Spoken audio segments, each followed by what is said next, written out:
Hi everybody, this is Larissa from RN Healing Through Spirit. I am going to talk about chakras today. What are chakras? Well, they are, again, an energetic pathway that allows us to have feelings of well-being, brings peace, brings balance. And you know when they're blocked, it's the complete opposite of what I just said. Chakra is also a wheel of light. And some of you may have heard them being referred to also by colors. So let's talk about the chakras. The first one that I want to talk about is the Earth Star. And the Earth Star is about 12 to 24 inches below your feet. That is your connection with Mother Earth. Remember, Mother Earth is also energetic. We do have south, we do have north poles. We have those magnetic poles. That is your connection. And this is why it's really important to ground. And I like to ground barefooted so I can make that connection. I'm going to talk more about grounding as well, how I do it and what city folks can do if you don't want to go barefoot on the grass, which I understand. I grew up in New York City. The root chakra is next, and that is at the base of your spine.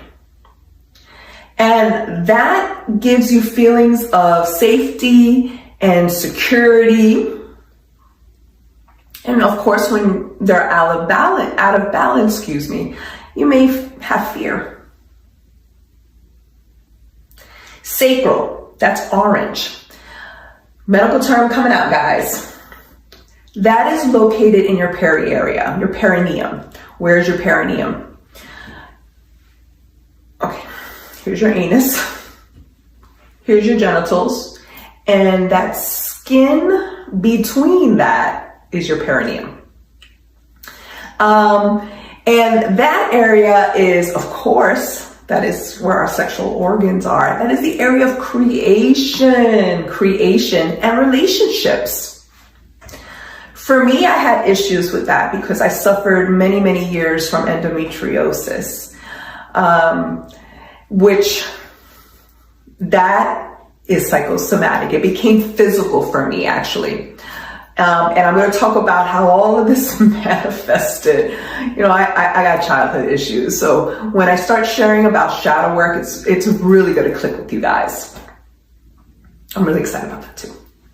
The next one is your solar plexus, and that's yellow. That is a little bit above your navel, and that has to do with self-esteem.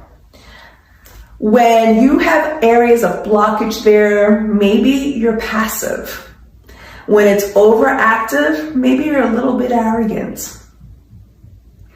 The next one is the heart chakra, and that's green, and that is unconditional love. How can it be blocked? Do you love yourself? Do you respect yourself? Do you do things that you love, that brings joy to your heart?